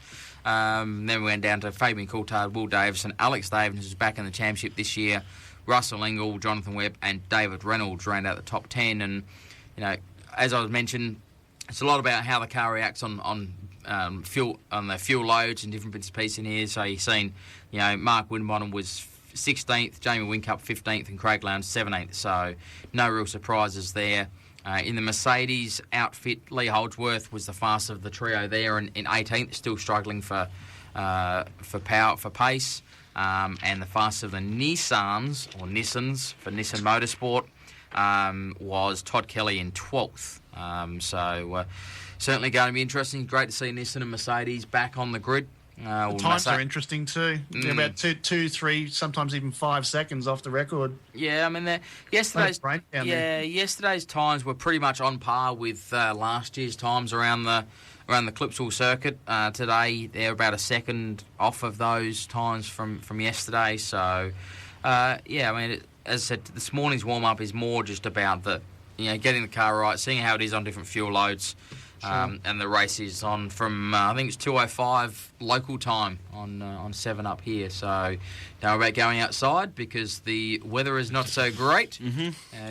Get your nice beer sorted out, get the remote, and sit down and watch the V8 this afternoon. That sounds like my sort of afternoon. That's what I like to hear. We'll have to leave it there. Plenty to talk about. Very, very quickly, just touch on something else. Just wanted to bring up Bernie Eccleston bringing up through the week. 50 more years at Melbourne. He wants. I want to lock it in 50 years. I want to look it on 50 years, says Bernie. Well, you can lock anything in you want 50 years, but who's going to pay for it? Right. That's the interesting thing is that Bernie sees that Australia is an important asset for the world of Formula One. He wants Melbourne to lock it in and say, give me, sign me a contract 50 years. I can't see any government turning around and saying, we're going to give you another $40 million a year for the next 50 years just so. No, but that'll be something like 40 mil plus CPI every year. Exactly plus right. a bit more, and it's. Well, I get a little weirded out when the Titans keep signing people for 5 years. So 50, no one's going to sign a 50-year deal, Bernie. I don't know. Sometimes these billionaires, you just don't know. Yeah. Anyway, we got to leave it there because we've got 8 minutes left in the show. We've got to talk some A-League football. We'll jump straight into the round 23. It starts tonight. Adelaide United up against the Brisbane Roar at Hindmarsh Stadium, 4:30 p.m. Eastern Standard Time. The Roar still a mathematical chance of making the top 6. They're in 8th at the moment, 2 points out. There's something just missing from them at the moment. They come up close, they don't quite get across the line. I mean, everyone knows... Wins are missing, Kev. Exactly. But, I mean, on the field, obviously they've got the quality of player there. There's just something missing from them at the moment. Kick the ball in the goals. Yes. Well, it's tough. It's tough to tip them in that one. Adelaide, they seem to have found some feet again. They're back. They're in 3rd place at the moment. You've got to tip Adelaide at home, but hopefully the Raw can find whatever it is that is missing from at the moment because there is glimpses of it. The big match tonight though is Central Coast Mariners up against the Western Sydney Wanderers. 6:45 Eastern Standard Time for us here in Queensland. Blue Tongue Stadium, 1 versus 2. There's only 1 point separating them at the top of the ladder. Who'd have thought Western Sydney would be up this high this late in the season? It's incredible. Crowley did, obviously. This one will be, it potentially decides the Premier's Plate, which is, as we say in the A-League, they have the Premier's Plate and then there's the grand final winner afterwards. But the team that finished at the top at the end of the round robin thing, this could very much decide this game. So there's a heap of hype around this one. The Western Sydney Wanderers have been on the charge in recent weeks. They're really in great form. But Central Coast Mariners' 6-2 win over the Melbourne Victory last week really put them back in everyone's mind as to why they've led the comp all year. I think you've got to tip them at home, but gee, keep an eye on that. It'll be a great one. We were speaking in previous shows about, they're going along for the ride. They're having a fun time of their first year. Is this their acid test? Yeah. Is this their acid test? Do they start to think, oh, hang on, it's all happening now? Is this if they can come through this and know they're a genuine threat, do they start going, oh, hang on, and change their whole perspective of what they played the year for? Well, they're certainly not under the radar or anything else now. They're the team with all they've got the hype around them at the moment, and this will be the test. It's the big one. They're away, they're on the road, they're up against the benchmark of the competition all year. If they walk away with the win here, that says a lot about them and a lot about their chances going forward. So, I mean, it's very difficult to tip that game. I think probably go the Central Coast Mariners because they're at home, but Western Sydney, I would not be surprised in the least if they get up in that game. The next game, Saturday night, that's tonight, 8:45 standard time, Perth Glory up against Sydney FC. Two more teams that are tough to tip this season. Perth Glory had a real slump in the middle of the season that put them down towards the bottom, and Sydney, probably sort of similar to Brisbane in that they play a good game, then they drop a little bit. But Sydney just on 7th place, sitting just outside the top 6 at the moment. I think I'll tip Sydney FC, not with a whole great deal of confidence in that one though, but I think they've got the class of Del Piero there to help get them home. Wellington Phoenix up against the Melbourne Heart. It's over in New Zealand on Sunday afternoon, 2:30 p.m. or 1:30 p.m. Eastern Standard Time. I don't think you can tip Wellington Phoenix at this stage. And then we got Melbourne Victory up against the Newcastle Jets at Amy Park, 4 p.m. Eastern Standard Time there. I think Melbourne Victory, they're not going to lose 2 games in a row, especially not that now they're back at home. Take a look at the ladder. Central Coast on the top, Western Sydney, Adelaide, Melbourne Victory, Newcastle Jets, Melbourne Heart is your top 6. Sydney are in 7th place on the same points as the Melbourne Heart. They're right there. Brisbane 2 points back in 8th. Then we got the Perth Glory and Wellington Phoenix rounding up the ladder. Darren, there's been a lot happening in European football over the last week, but perhaps no bigger than what's going on with Ryan Giggs at the moment. He scored a goal in his 999th senior game. He's coming up to his 1,000th game this weekend. He's been called by some. Mark Bosnich says he's, in his mind, no doubt the best player of all time in the Premier League. What do you say about a legend like Ryan Giggs? Yeah, what do you say? Next year, and you may not be aware of this, but it was just announced this morning, he has signed a 1-year deal for next year with Man United.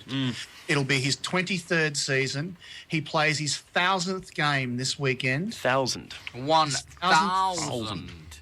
His 1,000th senior game. Never let another footballer come across me again and complain about playing 22 rounds in a season. I mean, this guy is an absolute legend of the sport, period. Doesn't matter what team you support, what country you're from. Stop, mate. Or in Australia. It's period in America. This guy is one of the greatest footballers of any code ever to play the game. 1,000 senior football games, and apart from a few youth games for Manchester City, he's been a one-club man. And you've got to take your hat off to him, mate. 23 years in the sport. Look, he's just an absolute legend, and obviously you've got to hand it to someone like Alex Ferguson too, who's stuck with him. I mean, it would have been easy just to say, "You too old, bye." He's stuck with guys like him. It makes you wonder why he didn't stick with Beckham all those years ago, but that was a different story. But Giggs is just a legend, and you go on about it for hours. I mean, the stats say it all. 23 years, including next year's contract. 1,000 games this weekend. He'll add significantly to that over the next 12 months. The man is, we use that word, the L word, and we use it for him. Those guys will be playing next Tuesday, 5th of March. It'll be Wednesday evening our time against Real Madrid in the return leg. This is massive. It'll be the return of Cristiano Ronaldo to Old Trafford. They love him there. They're not at all angry about him leaving. They still sing his name in the songs, and it doesn't get any bigger than that. Man United, Real Madrid at Old Trafford with Cristiano Ronaldo in some ways coming home. Borussia Dortmund from Germany will play Shakhtar Donetsk the same day from the Ukraine. That'll be played in Dortmund at their wonderful stadium there.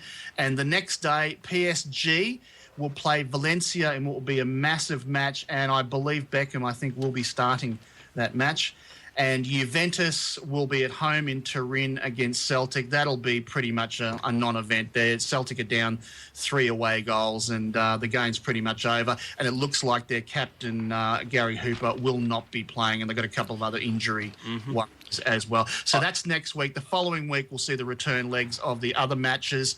And as far as the FA Cup is concerned, the 6th round on the 9th of March, we're into them. Everton will play host to Wigan Athletic. Manchester will play host to Barnsley. And on the 10th, Millwall will play host to Blackburn Rovers. And Manchester United will play host to Chelsea at Old Trafford on the 10th. So pretty massive. This weekend... That's it, mate. Got to stop you there. We're out of time. We only got 40 seconds left in the show. I knew we'd run out of time today because there's so much to talk about. Very quickly, I just want to shout out for Swansea City, who defeated Bradford City in the Capital One Cup. That was the first ever major trophy for Swansea City in their 100-year history. It was a big thing, and the team they beat was the first 4th division side to make it to that far in a thing anyway, so there's a huge story with that one. But yeah, massive show here on Sports Scene, guys. Thank you very much. Craig, thank you. Ethan, thank you. Always good. Lee, thanks for being here. Great to have you in the studio. Darren, thanks again. As always, remember, we're on Facebook and YouTube, Sports Scene, all the W's, all the rest, /Sports Scene. Glenn Richardson's up next here on 101 FM, so stay with us. We've got to go to the news now. Thank you very much for listening once again on Sports Scene. My name's Kevin Braysher. We'll be back same time next week.